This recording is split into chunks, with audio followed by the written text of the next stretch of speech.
Hello friends, welcome back to your favourite technical channel MMB Autotech. मैं हूं इस channel का होस्ट इंजीनियर राहुल वाजपेयी और आप मेरे साथ जुड़ चुके हैं प्रोजेक्शन ऑफ प्लेन सीरीज़ के नए वीडियो लेक्चर में, जिसका टाइटल है surface of plane incline to both the reference plane that is H P and V P. इस तरह के जो न्यूमेरिकल होते हैं, इसका एक नाम और होता है कि इनको ऑब्लिक प्लेन वाले न्यूमेरिकल कहा जाता है। इसको ऑब्लिक प्लेन वाला कंसेप्ट भी कहते हैं। तो फ्रेंड्स, चलिए बढ़ते हैं इस वीडियो में आगे, जहाँ पर मैं न्यूमेरिकल के माध्यम से आपको इस कंसेप्ट को समझाने का प्रयास करूँगा। तो सबसे पहले हम लोग लेते हैं एक न्यूमेरिकल। इस न्यूमेरिकल का स्क्रीनशॉट आप लोग ले लीजिएगा। इस न्यूमेरिकल में जो महत्वपूर्ण बातें बताई गई हैं उनको मैं यहाँ पर एक एक करके राइट डाउन कर देता हूँ। सबसे पहले बताया गया है एक षटभुज प्लेन, रेगुलर हेक्सागोनल प्लेन दिया गया है।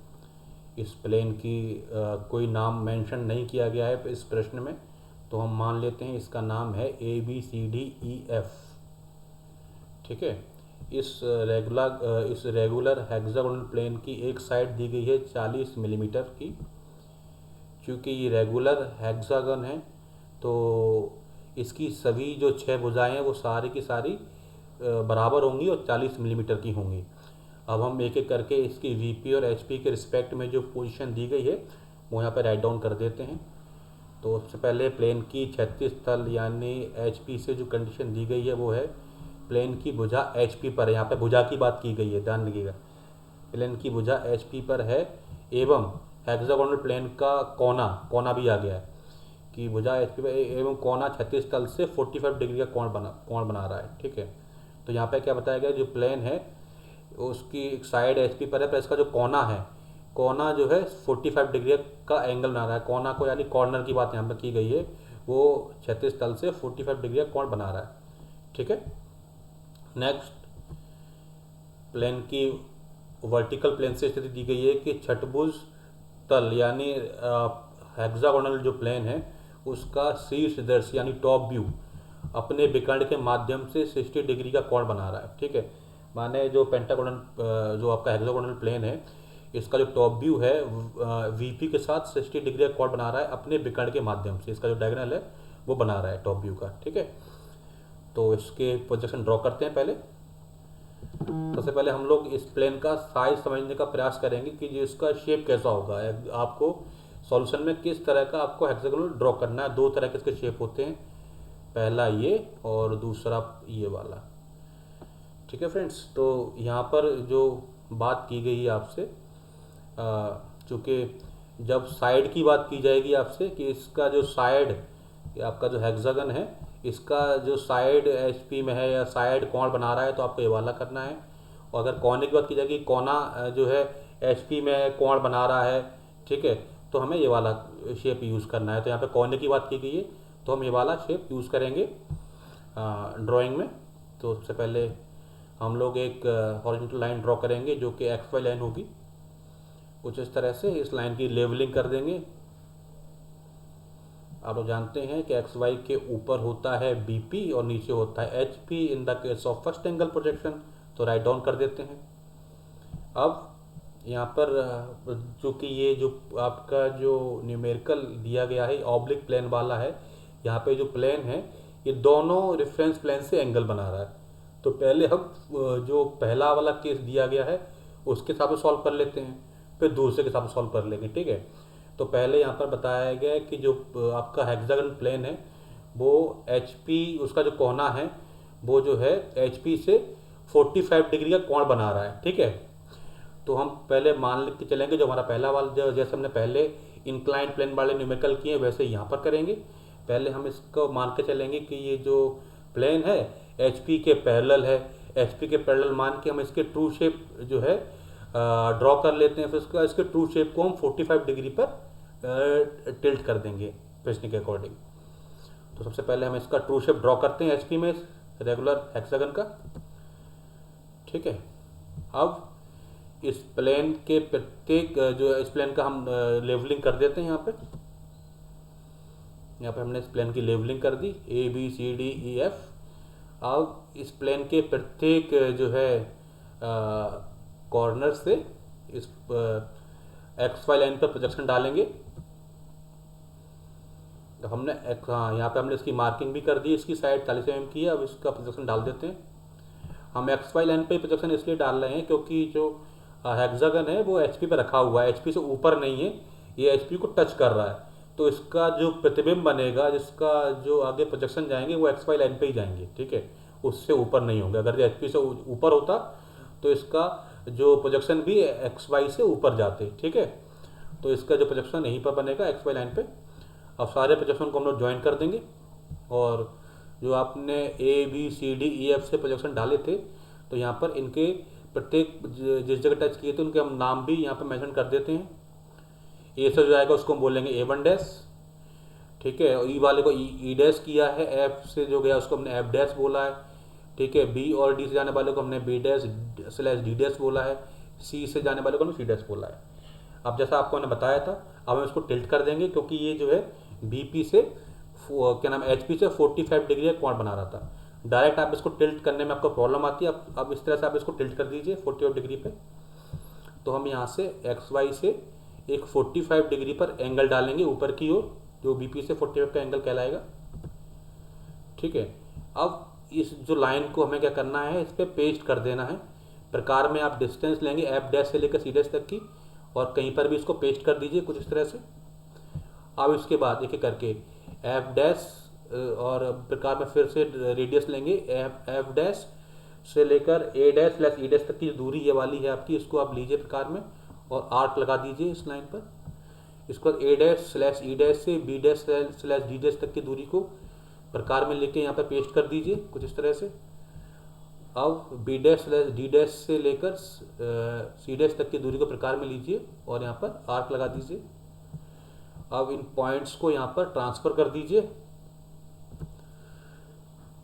ठीक है। अब यहाँ पर इन पॉइंट्स का नया नाम हो जाएगा F1 डैश, फिर A1 dash slash E1 dash, B1 dash slash D1 dash and C1 dash. अब इन सारे पॉइंट से आप नीचे की ओर वर्टिकल डाउनवर्ड प्रोजेक्शन डालिए, और जो आपका ट्रू शेप मिला था आपको इस हेक्सागोनल प्लेन का, इससे राइट वर्ड डायरेक्शन में हॉरिजॉन्टल प्रोजेक्शन डालिए, ठीक है। अब इन पॉइंट्स क्या नाम है, जो आपके जो राइट साइड से जो प्रोजेक्शन आए थे और वर्टिकल साइड से जो प्रोजेक्शन आए थे, तो आप इनके कॉमन पॉइंट मीटिंग पॉइंट देखिए, उनको मार्क कीजिए, उनको आपको ज्वाइन करना है। सबसे पहले आपका ये ए से ये पॉइंट आ रहा है, ठीक है।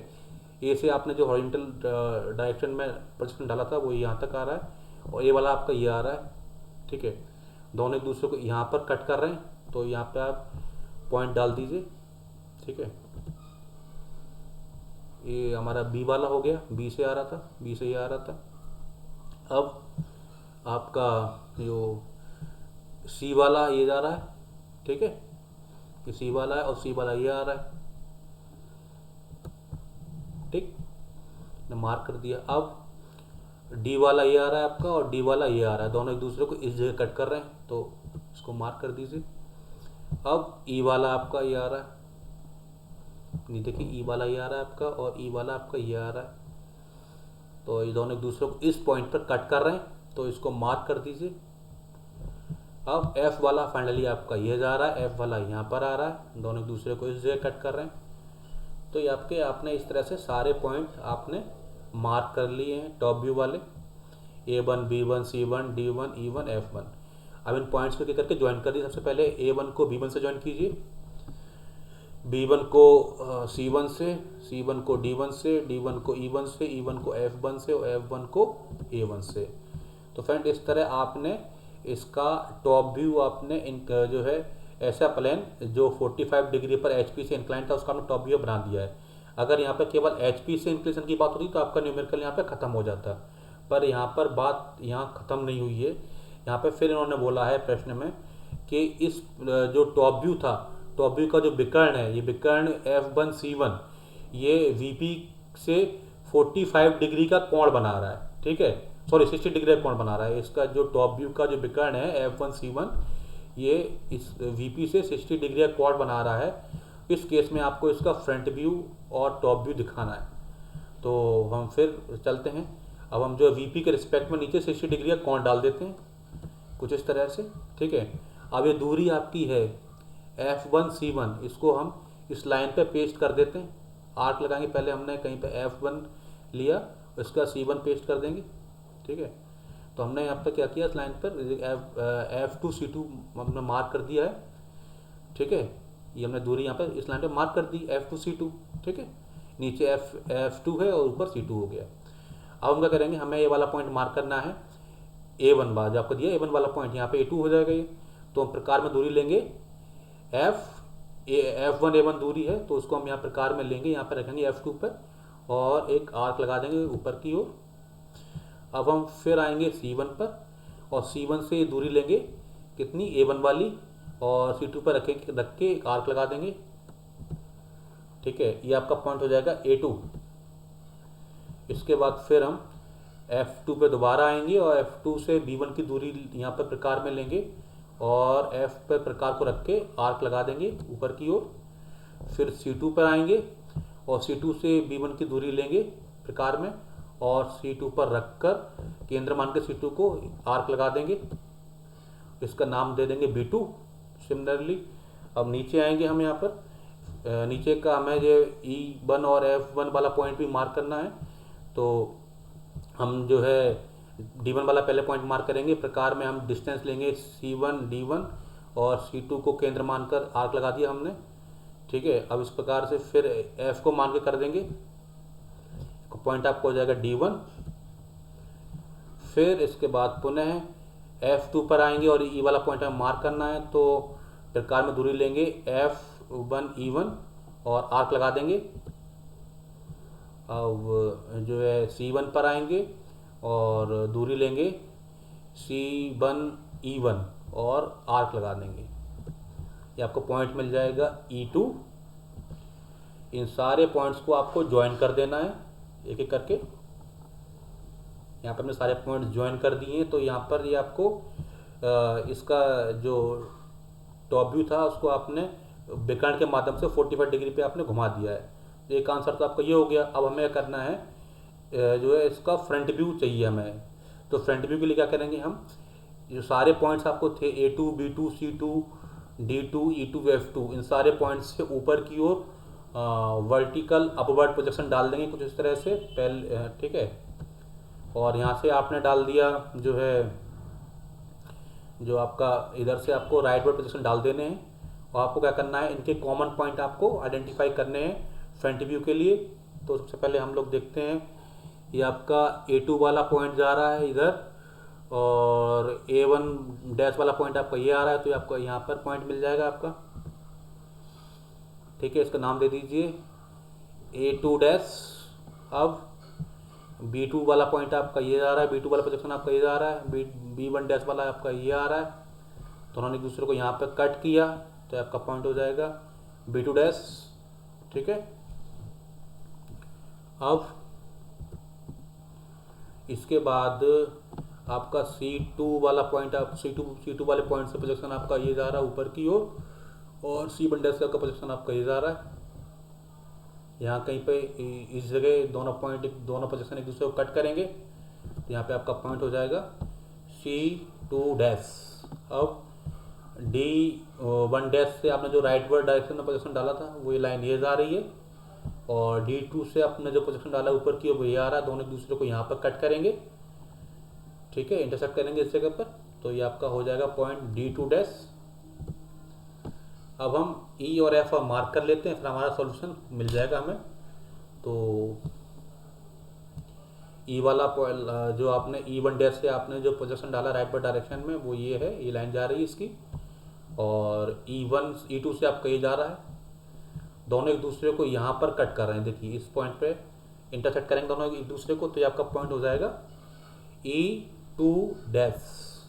सिमिलरली लास्ट पॉइंट आपका ये F1 है, F1 से आपने जो डाला है राइट साइड में प्रोजेक्शन वो ये जा रही है, उसकी लाइन प्रोजेक्शन लाइन आपकी ये जा रही है। और ठीक है, F2 से आपने जो डाला है वो आपका ये जा रहा है। ठीक है, तो दोनों एक दूसरे को यहाँ पर कट कर रहे हैं, इस पॉइंट पर कट कर रहे हैं, तो आपको हो जाएगा F2 डैश। अब हमें इन सारे पॉइंट्स को एक करके ज्वाइन कर देना है।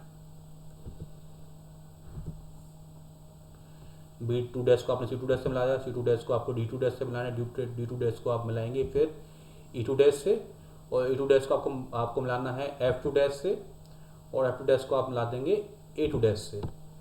तो फ्रेंड्स ये सॉल्यूशन है आपका ऑब्लिक प्लेन वाला जो न्यूमेरिकल था, आपको मैंने बताया है, कंसेप्ट था उसका, ये सॉल्यूशन है। आई होप आपको समझ में आ चुका होगा। अगर कोई डाउट है तो आप मुझसे पूछ सकते हैं, ठीक है। थोड़ा सा सिंपल है ये, पर थोड़ा सा क्या लेंदी हो जाता है, क्योंकि आपको यहाँ पर 2 बार आपको इसको क्योंकि पहले जो न्यूमेरिकल थे उसमें जो प्लान था वो आपका एक ही रेफरेंस प्लान से इंक्लाइंड था। यहाँ पे जो आपको प्लान दिया गया है इस न्यूमेरिकल में वो दोनों प्लेन से इंक्लाइंड है नहीं, ये ऑब्लिक प्लेन वाला न्यूमेरिकल है, इसलिए थोड़ा सा लेंदी हो जाता है, टफ नहीं है, ठीक है। सिंपल है पर थोड़ा लेंदी बड़ा न्यूमेरिकल है, ठीक है। तो इसको आप इत्मीनान से जो है कीजिएगा, कोई डाउट आए तो मुझसे पीछे पूछिएगा। वीडियो में लास्ट तक बने रहने के लिए आपका बहुत बहुत धन्यवाद। Thank you very much.